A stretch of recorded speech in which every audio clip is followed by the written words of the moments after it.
December 18, 1944. The Kremlin. The telegram arrives at 11:47 p.m. Moscow time. It's brief, polite, and colder than the snow outside Stalin's window. Lend-Lease shipments will be re-evaluated in accordance with strategic priorities for 1945. No threats, no explanations. Just bureaucratic English typed on American paper. Stalin reads it twice, then places it face down on his desk. Outside, Red Army soldiers are celebrating victories from Leningrad to the Balkans. Inside this room, the Soviet leader has just seen something his generals haven't. The war isn't ending, it's changing sides. The office is dim.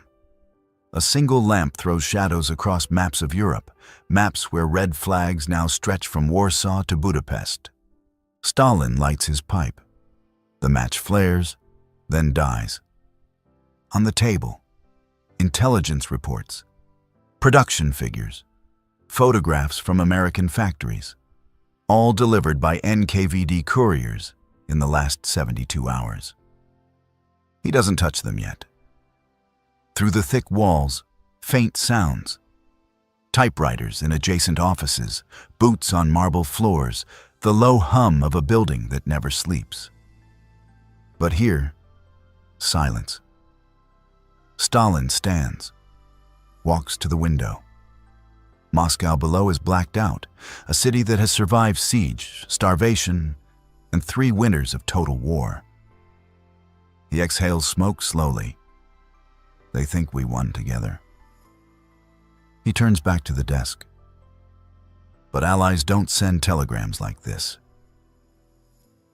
6 months ago, the illusion was perfect. June 6, 1944. The Americans and British finally open the second front in Normandy. Stalin receives the news with cautious satisfaction. The Red Army has been bleeding alone since 1941. Now, finally, the West is committed. By August, Soviet forces are in Poland. By September, Romania switches sides. In October, Red Army tanks roll into Belgrade. The numbers look triumphant: 6.5 million Soviet soldiers on the front. 20,000 tanks operational. Berlin is 600 kilometers away. Western press calls it the unstoppable red tide. Stalin's generals speak of victory parades in 1945, of rebuilding, of finally dictating terms to a defeated Germany. And for a few weeks, it feels real.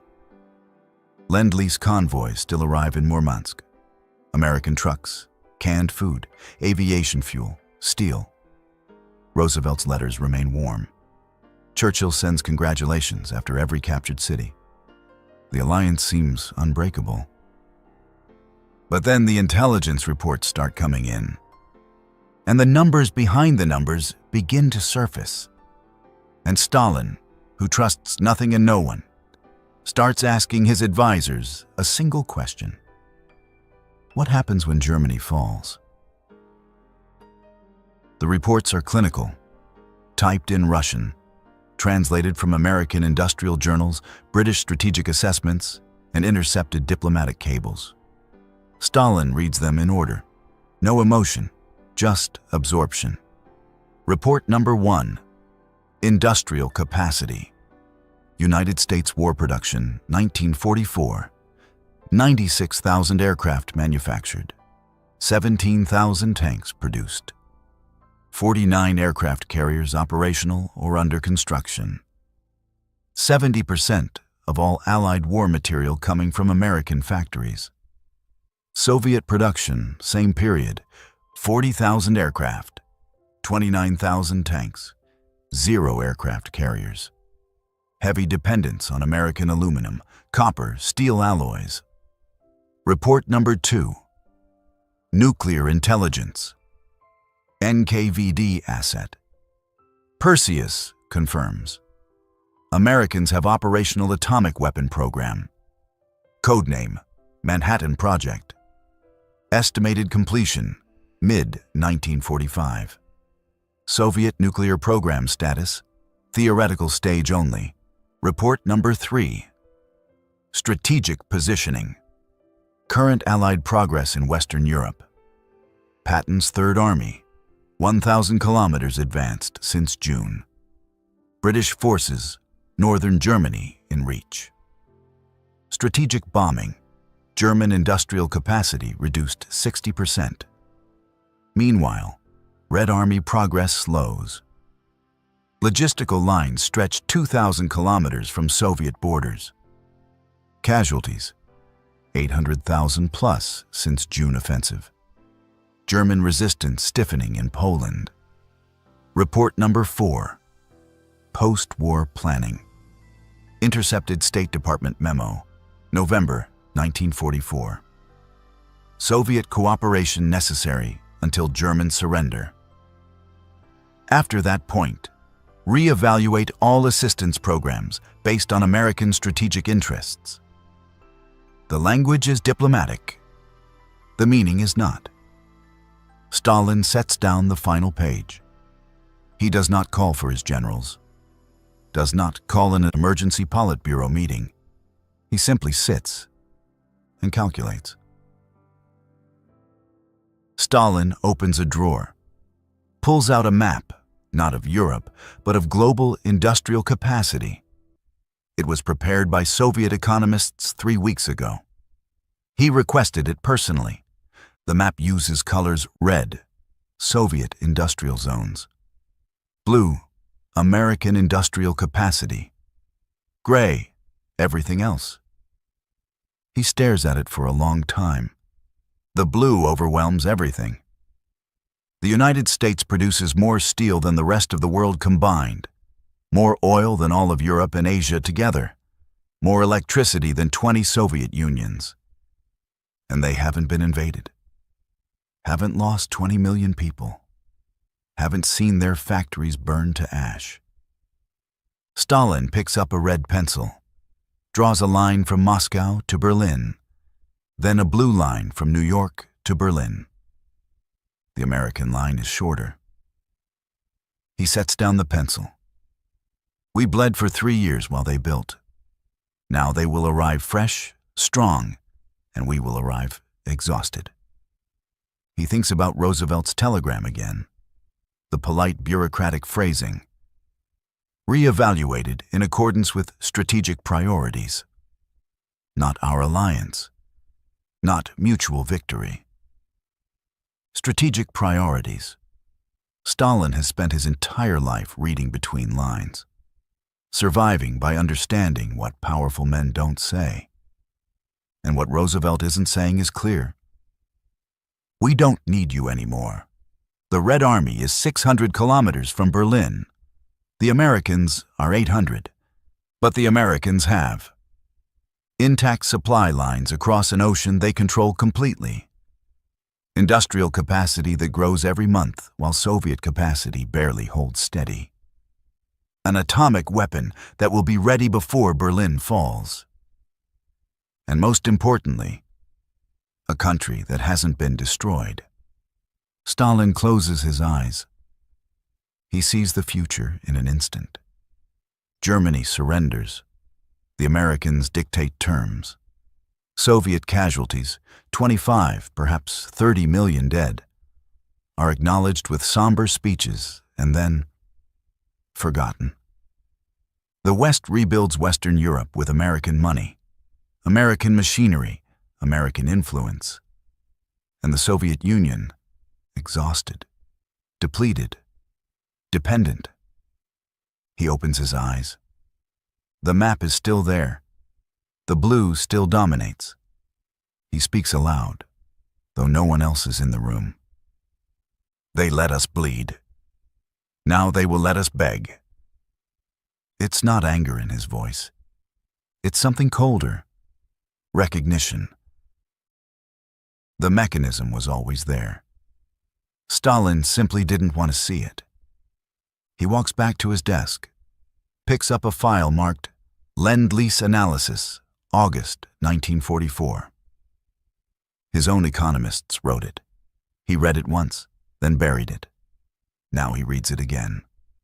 The trap was simple. Stage 1, 1941 to 1942. Soviet Union is collapsing. Nazi armies are 30 kilometers from Moscow. Without American aid, trucks, fuel, food, the Red Army cannot function. Roosevelt offers Lend-Lease. No interest, no repayment schedule during wartime. It seems like salvation. It is. But it's also dependence. Stage 2, 1943 to 1944. Soviet forces advance, but every advance runs on American fuel. Every truck carrying Soviet soldiers was built in Detroit. Every pair of boots worn by Red Army soldiers came through Murmansk convoys. Soviet factories produced tanks and artillery, weapons. But logistics, food, communications equipment, medicine, American. The hidden equation, Soviet military power equals Soviet production plus American supply. Remove American supply equals Stalin does the math himself. Without American trucks, Red Army mobility drops 60%. Without American aviation fuel, Soviet Air Force grounded within weeks. Without American food supplies, rationing becomes starvation. Without American steel alloys, tank production collapses. The Red Army isn't independent. It's a hybrid force, and the Americans control half of it. Stage 3, late 1944. Germany is losing. This is obvious to everyone. But now a new question emerges. Who will occupy Germany? Whoever reaches Berlin first doesn't just win the war. They define the peace. And the Americans have realized something Stalin has always known. The alliance was never about friendship. It was about necessity. In 1941, America needed the Soviet Union to bleed Germany dry. In 1944, Germany is already bleeding. The necessity is ending. And alliances built on necessity die when the need disappears. Stalin looks at another document. Intercepted British strategic assessment from October. One line is underlined in red ink. Soviet cooperation remains essential until German surrender. Post-surrender cooperation is optional and contingent on Soviet behavior. Optional. Contingent behavior. These are not words used between equals. These are words used by empires addressing client states. Stalin sets down the file. The mechanism is clear now. The West never planned to share Europe. They planned to let the Soviet Union destroy itself, defeating Germany. Then step in, fresh, powerful, nuclear-armed, and shape the world alone. And Stalin, focused entirely on reaching Berlin, walked directly into it. Stalin stands at the window again. Moscow is still dark, still silent. But in his mind, he's already in 1946, 1947, 1950. He sees it clearly now.